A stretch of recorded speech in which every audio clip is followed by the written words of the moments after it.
So, good evening, everyone. My name is Isabel Molina, and I am the Public Programs Producer here at the Museum of Jewish Heritage, a living memorial to the Holocaust.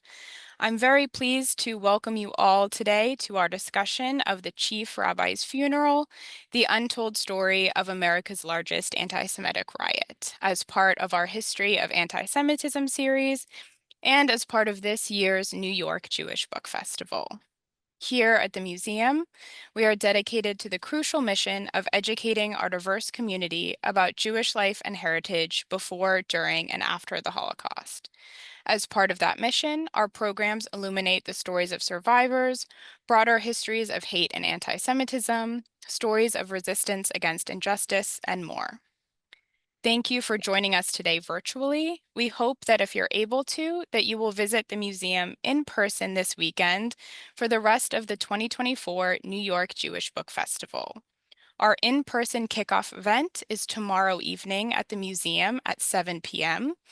It is a book talk for Taffy Brodesser Anchor's recent book, Long Island Compromise. More information about this program can be found on our website. Closed captions are available on today's program, and instructions on how to turn them on or off are posted in the chat. If you have any questions for our speaker during the program, please put them in the Zoom Q&A box, and we'll get to as many as we can at the end of the hour. Again, that's the Zoom Q&A box and not the chat. And today, we are honored to be joined by Scott D. Seligman. Scott is a national award-winning writer and historian with a special interest in the history of hyphenated Americans.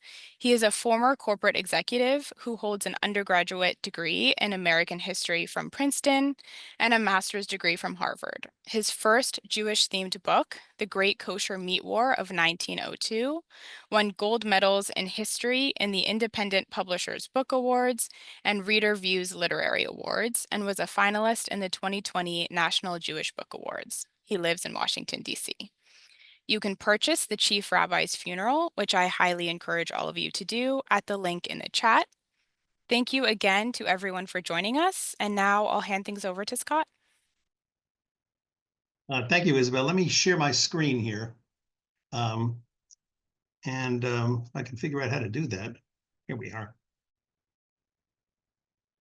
And now you should be seeing just the slide now. Is that right?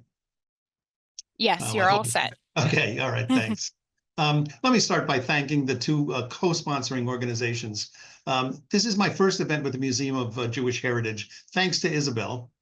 But my second with the co-sponsor, which is the Weitzman Museum in Philadelphia. And the thanks there go to Dan Samuels, who actually co-hosted the launch of The Great Kosher Meat War in 2020, which was my first sort of Jewish-themed book. I'm a writer of what you might call narrative nonfiction, which is essentially means that you write history, but you make it read as much like a novel as you possibly can. I've written 4 books on early Chinese Americans, 1 on African American history, and 2 on Jewish Americans so far, with at least 1 more on the way. I'll talk for about 20, 25 minutes maybe, and then be very glad to take your questions at the end. Sometimes I don't remember exactly when an idea for a book started to germinate, but I'm actually very clear about how I came on this one. This book got its start from my earlier book on Jewish American women, The Great Kosher Meat War, from 2020. And that book, it told the story of uneducated immigrant Jewish housewives on the Lower East Side of New York who rose up to fight rising prices of kosher meat that actually put it out of reach of a lot of the families. And these women ultimately triumphed over vested corporate interests and in the process discovered their collective power as consumers. That book, by the way, is already out in paper book, and it's going to have an audiobook version within a couple of days. So if you're interested in listening to it, Audible should have it very shortly. One of the figures who had been involved in regulating the kosher meat industry was Rabbi Jacob Joseph, or Jacob Joseph, who had come to New York from Europe in 1888 to serve as what they called the chief rabbi of New York. It was actually the chief rabbi of a couple of dozen synagogues on the East Side. And there was a late chapter in the kosher meat book about the events that followed his death in 1902, just a few weeks after the kosher meat war or boycott was over. And I included it in that book because it was a compelling story. But the truth is, the book could have survived without it, because it really took place sort of after most of the action of the book. Well, when that book was published in December of 2020, Andrew Silo Carroll, a name that maybe some of you know, he's the editor of New York Jewish Week. He interviewed me and he wrote a column about the women who had led the boycott. But apparently he couldn't get Rabbi Joseph out of his mind, because a week later, he wrote a follow-up piece about the rabbi in which he focused on what he called the astounding coda to Joseph's sad tale, that is, the riot that took place after his funeral. And that got me thinking. And I realized that the story of this riot really deserved a more fulsome retelling. It was a significant event in its own right. And most importantly, it marked a coming of age of sorts for New York's Jews. It really was the first time the community had stood up for itself in a major way, and it set a pattern for the future. So I concluded that the story was important enough that it really deserved a book of its own. So Andrew, if you're listening, this book is at least partially your fault. This book actually tells three related stories. First is the story of Rabbi Joseph's 14 years in America. Second, it's how his funeral gave rise to what I believe is the single largest violent anti-Semitic incident that American Jews have ever suffered. And third, how in the wake of the riot, the Jewish community organized and deployed its newfound political clout in order to pursue justice for the victims. Now, just a quick word about how I went about doing the research for the book. Much of the material came from newspaper accounts. Vintage newspapers are now available on the internet, and many of them are keyword searchable, which is a tremendous boon for researchers. We can now find items that we literally didn't know we were looking for. So I was able to search all the major New York newspapers, the Times, the Herald, the Tribune, the Sun, the World, even the Brooklyn Daily Eagle, as well as some newspapers outside of New York, because this was for a time a national news story. I also looked at several newspapers, Jewish newspapers, that are preserved from the period in both English and Yiddish. And Miriam Isaacs, if you're listening, thank you for helping me with the Yiddish articles. We had a great time doing it. These gave an important Jewish perspective on the events that were chronicled in the book. If you're interested in looking at them, the National Library of Israel has a wonderful collection of Jewish newspapers from around the world in various languages, and it's free. Just Google historic Jewish newspapers and you'll find it. So in addition to all the newspaper reports, I used some tools of, which you might call the tools of genealogical research, to find out more about the individuals I was writing about. And I searched census returns. I looked at ship passenger manifests. I looked at court records, because a lot of these people went to court. I looked at passport applications. I looked at obituaries. I even looked at gravestones. That's actually the rabbi's gravestone. I don't believe it dates back to 1902, but still in all, it had some information that was interesting. In addition to that, I, of course, used secondary sources, whatever I could find, books and articles, some more reliable than others. Now, it's not as if historians aren't aware of the funeral riot. It does show up here and there in an article or in a book, but there has actually never been a book devoted wholly to this issue before, to this story. And that's why I decided that there was an opportunity here to tell another story. Well, Rabbi Joseph was brought to New York in 1888 by a couple of dozen Orthodox congregations on the East Side, led by this one, the Beis HaMidrash HaGadol, which stood on Norfolk Street until 2017. It finally went down in a suspicious fire. He was hired by the Beis HaMidrash HaGadol, but he had broader responsibilities to a bunch of other congregations as what they called the chief rabbi. The truth is, he wasn't really the chief rabbi of all of New York. New York's Jewish community was far too large for that. It was far too balkanized for all of its members to have submitted to the authority of any one rabbi, still less an Orthodox rabbi. And what his principal task was, the real reason that they wanted him to come over, was to bring order to the kosher meat industry, which was corrupt. Many dealers were passing off non-kosher meat as the real thing. But he also had another assignment. He was charged with improving the education of the American-born children of the immigrant generation. There was a concern that they were growing up ignorant of Jewish history and Jewish traditions, and he was supposed to essentially make Judaism interesting and to teach about the traditions to the young people as well. Well, in neither of these endeavors, either the kosher meat business or the education of young people, was he a success. Rabbi Joseph was a lovely man. He was a creature of the old world. He never really learned English. He didn't really understand America. He really failed to connect with the American-born children. They found him hard to understand and really hopelessly out of date. Well, once his 6-year term was up, the congregations that hired him no longer wanted to pay his exorbitant salary, and he became fairly irrelevant to the life of the community. And then in the late 1890s, he suffered a series of strokes and became bedridden, and he finally succumbed at the end of July in 1902. But what happened then was truly remarkable. Rabbi Joseph had been left destitute and forgotten, but now that he was dead, those who had forsaken him, probably just guilt-ridden because they had treated him so callously at the end of his life, they seemed intent on according him the honor in death that they had denied him in life. And no sooner was his death announced that people started to flood onto Henry Street, which is where he lived, to pray and to show their respect in the front of his home. And now, once it was clear to those who were planning his funeral that no one synagogue in New York could possibly accommodate the number of mourners who would wish to attend a service, they decided to scrap the whole idea of a funeral service. And they hatched a plan for a funeral procession that was going to wend its way through the streets of the Lower East Side. It was going to stop at 6 of the synagogues that had been under his aegis, stop at the porticos for short prayers and eulogies. And then the procession was going to proceed to Grand Street, head at the end of the Grand Street to the Grand Street ferry terminal, and then board a ferry for Brooklyn, and then continue on to the cemetery in Cypress Hills where he's buried. That was the plan.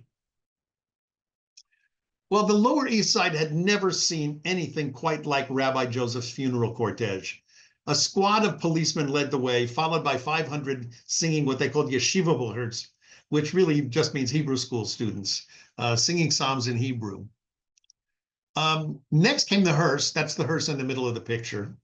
And then somewhere between 200 and 500 carriages carrying prominent rabbis, presidents of congregations, officers of other Jewish groups, and then relatives and friends of the Joseph family. This is the panoramic picture of it. The buggies of the VIPs, they were all horse-drawn buggies. They were followed on foot by an estimated 30,000 people who were mostly congregants from nearly all of the East Side synagogues. And the crowds that watched the procession from windows and rooftops and stoops and fire escapes, mostly Jews, but also curious Gentiles, those crowds numbered somewhere between 100 to 300,000, depending on which newspaper you believed. Well, all went well until they got to the intersection of Grand and Sheriff Streets, which you can see on the slide. The Hoe and Company printing press factory towered over that intersection. It was a solid block big, and the Hoe Company workers had sort of a history of harassing Jewish passersby. A lot of their employees were immigrants from Europe, and there were some Jews there, but not a lot of Jews, and they had a reputation for being somewhat Jewish hostile.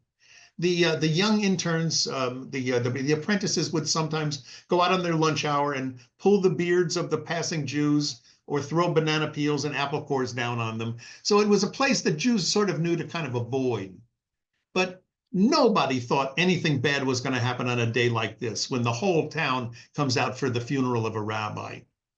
But sure enough, the procession gets to the intersection, and some factory workers start heckling the mourners with racial slurs. They use the term sheenies, which is a term I learned from my grandmother. Unfortunately, nobody uses it anymore. It was a derogatory term for a Jew. And then, without warning, they started to throw things from the upper floors of the factory. Scraps of cotton waste, but then blocks of steel and wood, iron bolts, bottles, bricks, torrents of hot water began to rain down from the fire hoses. Somebody even threw a dead cat down. The problem was that the sidewalk was so jam-packed with people that there was no escaping. And so people started to really get hurt from the projectiles that were coming from the factory. First, it was just confusion, but it soon morphed into anger. And then the mourners began to retrieve these missiles and throw them back up at the attackers.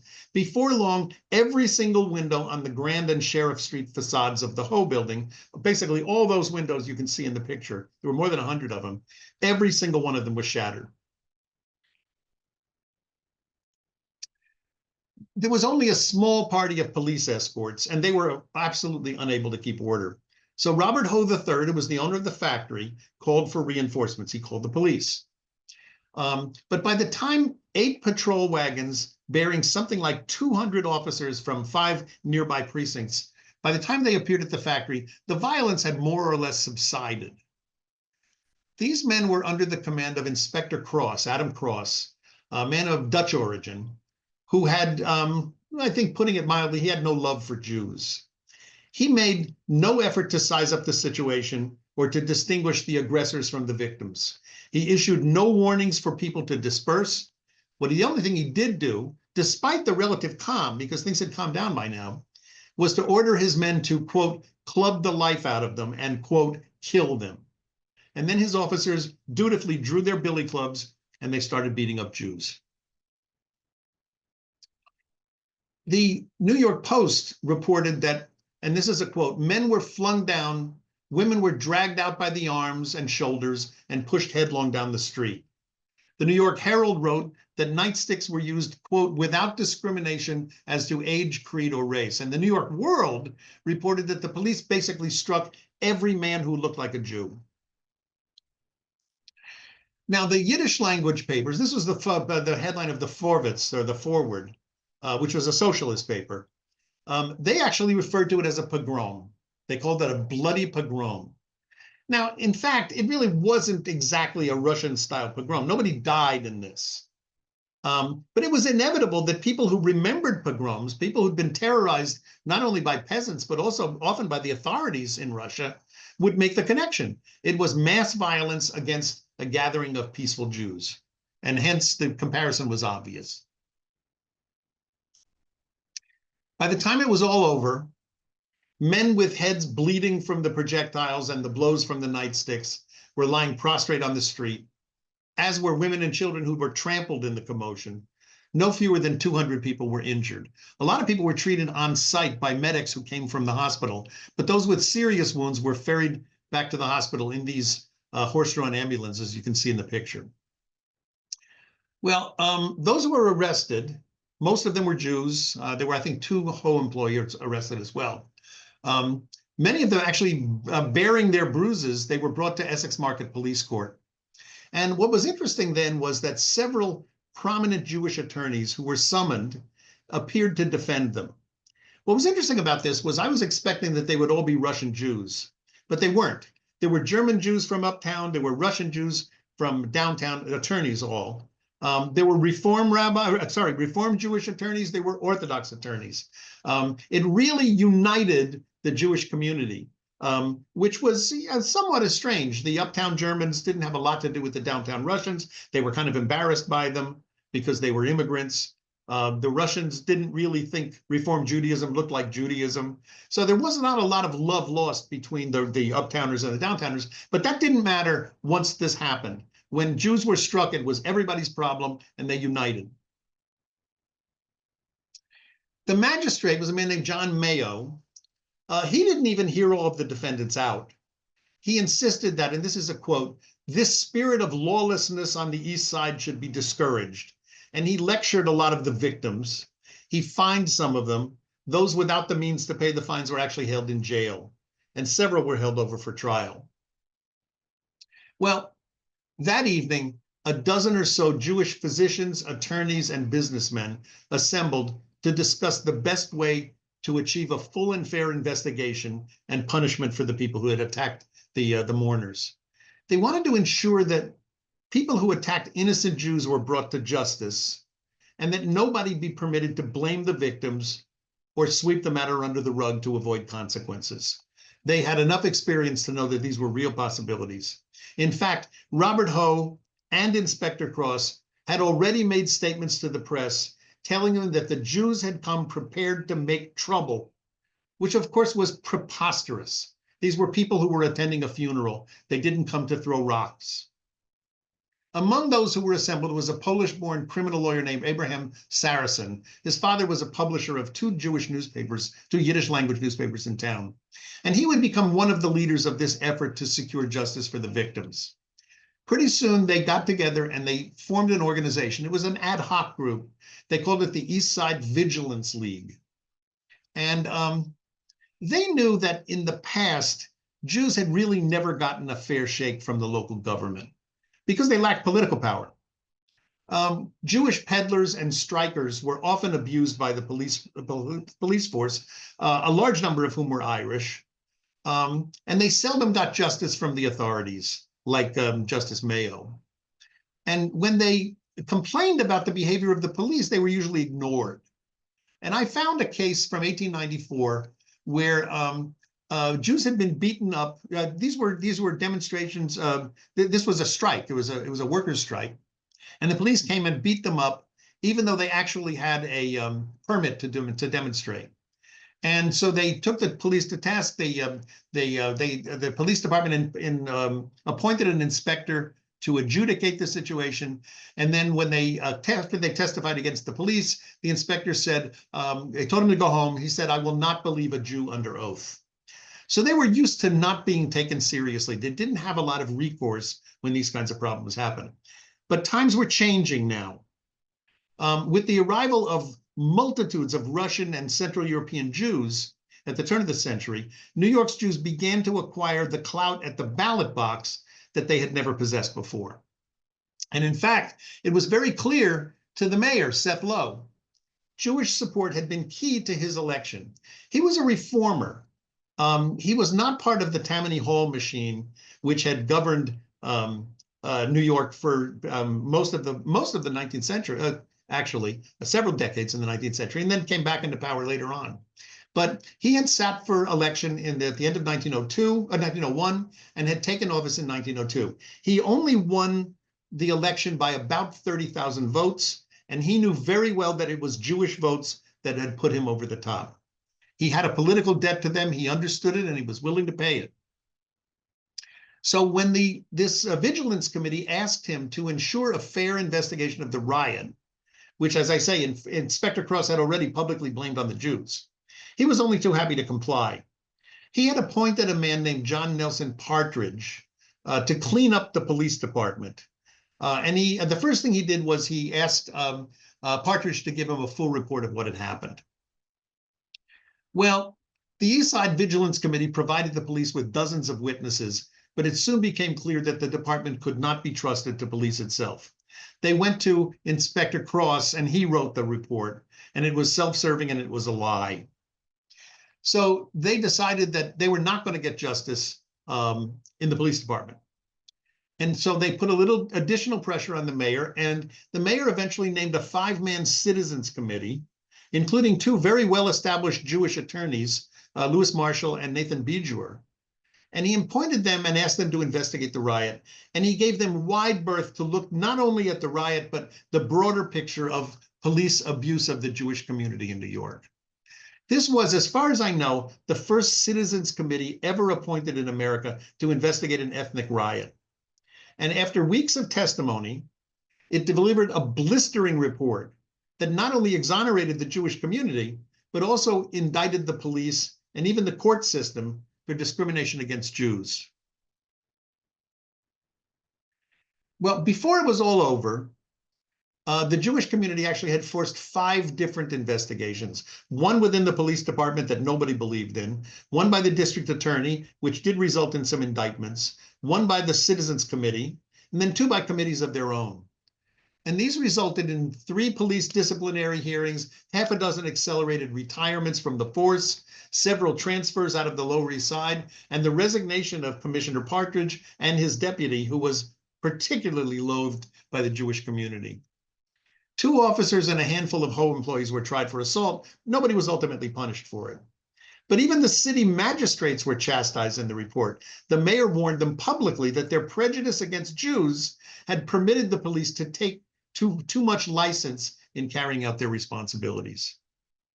Well, in 1902, New York's Jewish community found that by uniting, organizing, and by building alliances, it could hold the government accountable for taking to task people who did it harm.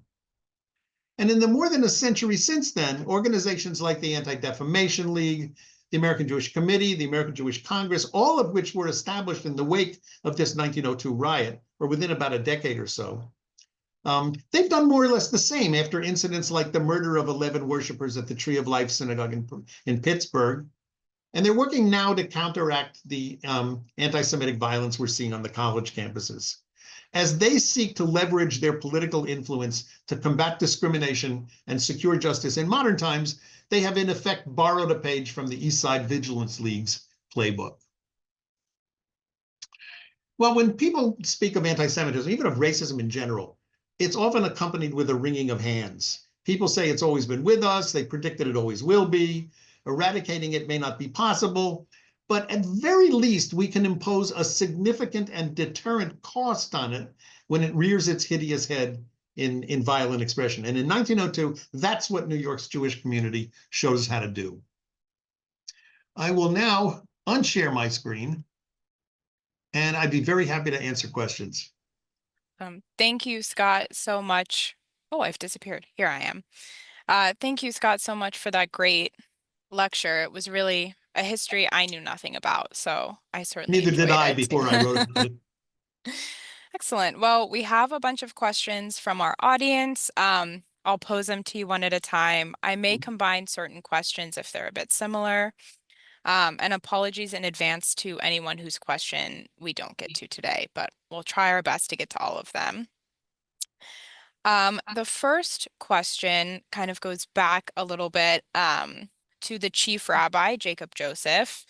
And someone wrote in, I don't remember if you mentioned this, but they believe he was New York City's only chief rabbi. Correct. And they wanted to know if you can explain or shed any light on why he was the only one, and kind of what happened afterward that led to, never having one again. Well, they had never had a chief rabbi before. The chief rabbi model was something that was actually imported from Europe. If you had a small community in Europe, there was a chief rabbi, and he was the guy actually who was ultimately in charge of kosher slaughter. He would appoint the shochetz, the slaughterers, and the mashgichim, the people, the supervisors, and he could discipline them, and he could punish them, and he could withdraw their credentials. He had a fair amount of clout. And this was sort of the model that these Russian Jews at the Beis HaMidrash HaGadol and their sister synagogues wanted to bring to the United States. The problem was it was not a viable model for New York City. There were about 600,000 Jews in New York. It was the biggest community of Jews the world had ever seen, as far as I know. And they weren't amenable to being under the authority of an old world Orthodox rabbi. The Russian congregations on the Lower East Side were the best bet. And like I said, it was a couple of dozen of them that got together to invite him over. But the Reform congregations on the in Midtown wanted nothing to do with him. And even the Orthodox congregations, some of which were Sephardic and some of which were German, up in Midtown, they said nice things about him, and they actually cooperated with him sometimes, but they did not place their synagogues under his authority. So you start out with the fact that he really doesn't control very much, and that the only real lever he had was his mouth, his voice, to try to make statements and suggest methods of doing what he was supposed to be doing. He wasn't a success. And so after he died, there was really very little appetite to repeat the failed experiment. And that's really why there was never another chief rabbi. There really had never been one. He had the title. And in fact, there's a hysterical story. While he was still operating as chief rabbi, a couple of other groups decided to appoint chief rabbis of their own. And so he actually had competition. And one of them was interviewed by the press and said, well, who appointed you chief rabbi? Who made you chief rabbi? And this other guy said, it was the sign painter. The one outside my office. He's the one that made me chief rabbi. So that's why it didn't work. Gotcha. Well, I love all that kind of little known chief rabbi drama. It's always interesting to hear about. We have a couple questions as well about your research process for the book. And one in particular is asking, you mentioned that, of course, not all sources are the most reliable. Yeah. And they want to know how you, when you were sorting through sources, determined which were the most reliable, especially considering how many like firsthand and witness accounts there were. Yeah. There's never you can never be absolutely sure of a source that's 100 years old. Right. So you use your judgment. Hmm. When they say ridiculous things, you tend to dismiss not only the things, but maybe the whole article. Because a lot of these articles were written by people who didn't speak Yiddish.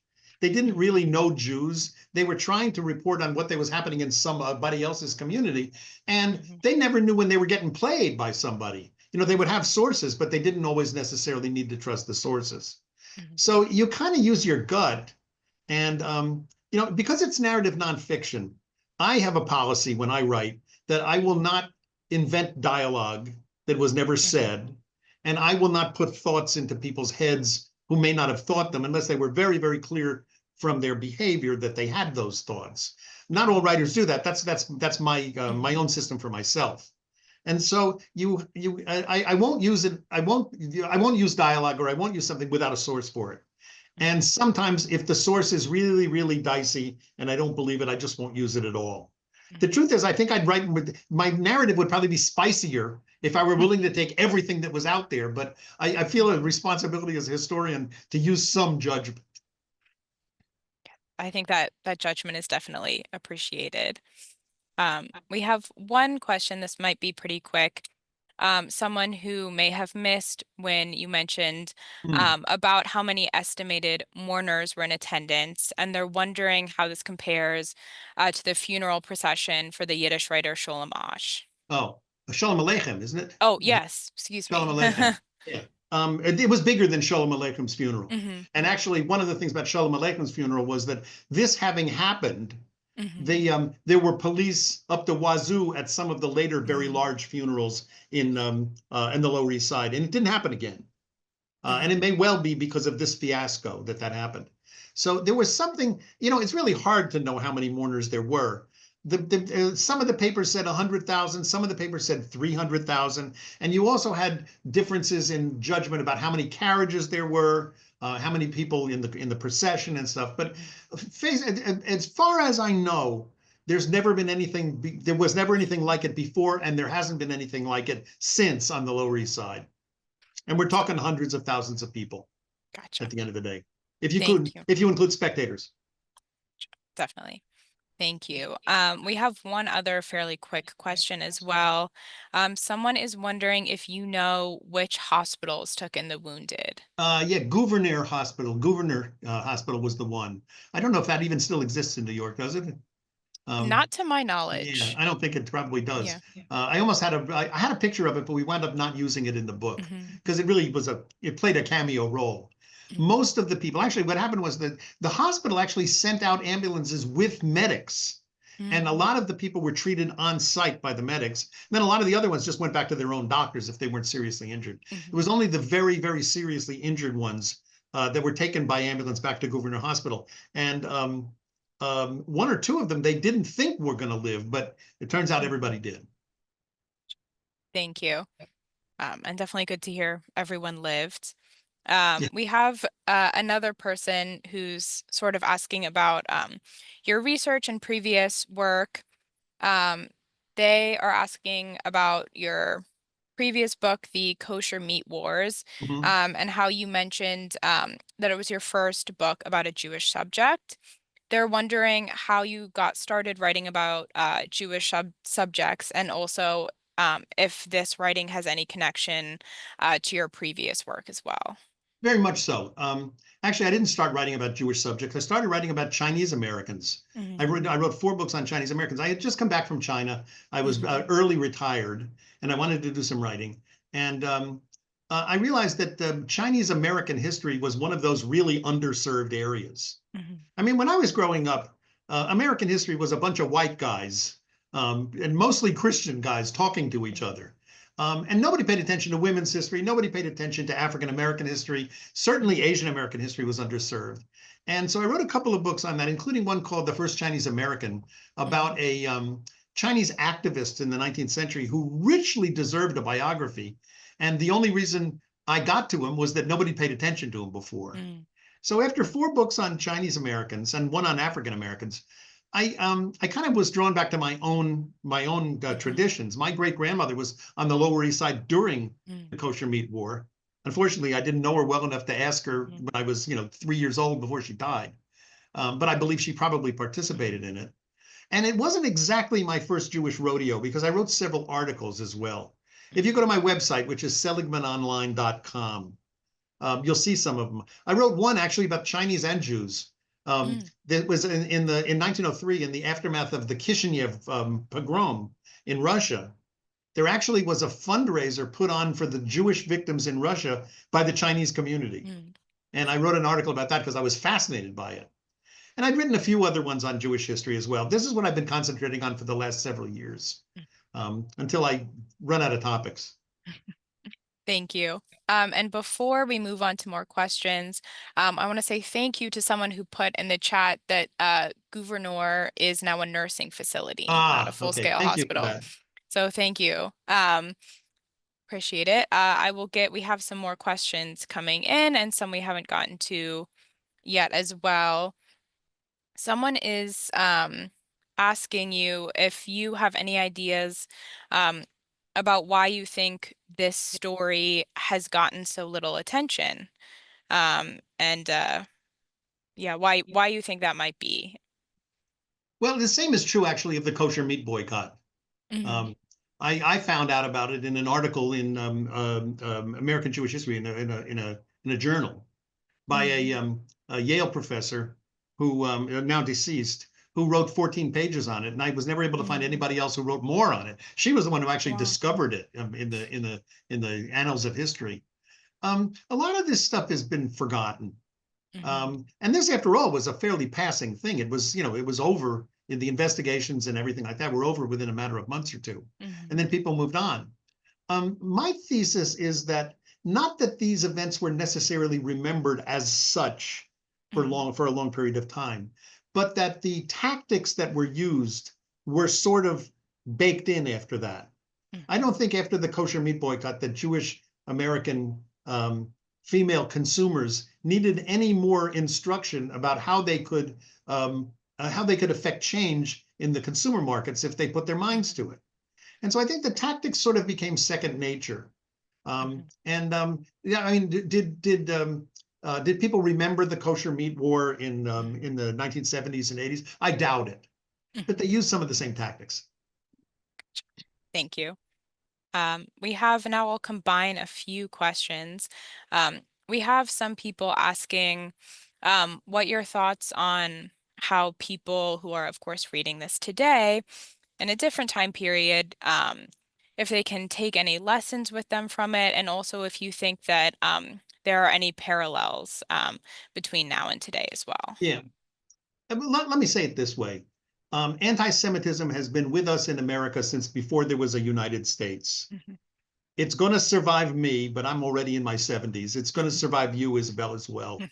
And there's not much to be done about that, except to try to use education to combat it as much as we can. It expresses itself in different ways in different generations for many different reasons and with many different excuses, because there's always excuses that are involved as well. The lesson, I think, of the 1902 riot is that when it morphs into something worse, when it morphs into intimidation and when it morphs into violence, like we're seeing today, it crosses a line. And what is our best response to it as a Jewish community, I believe, is to organize and to use whatever political power we have at our disposal to intercede with the authorities to make sure that it's punished. It seems to me if it's punished and it's consistently punished, it's less likely to recur. And that's all I got. I mean, there are a lot of greater minds than mine have been thinking about this for generations, and that seems to be what we've come up with. what I think is important about 1902 was that this really was the first time that the Jewish community was able to basically pick up the phone, call the mayor, Mm. and tell him what he wanted and get it, what they wanted and then get Mhm. it. Well, I think that's really well said and a great answer. We have a few more that I'll try to get in so we can try to get to everyone. Sure. Another quick question here. Someone is asking if you know if the rabbi's hearse or coffin was damaged. Not that I know of. The hearse was attacked. Somebody threw a couple of things at it. One was Mhm. something soft. I think there were nails or something. I'm trying to Mhm. remember. No, I did not read that anything was damaged. The cemetery was a little damaged. There were a lot of people that went to the services. In fact, a lot of the rabbis. And one article that said that the rabbis broke up into different groups, and each one of them gave Mhm. a eulogy for Rabbi Joseph. But people were like jumping fences and knocking things over and stuff Mhm. because it was a large group of people. But Mhm. as far as I know, no damage to the coffin and no damage to the hearse. Great. Thank you.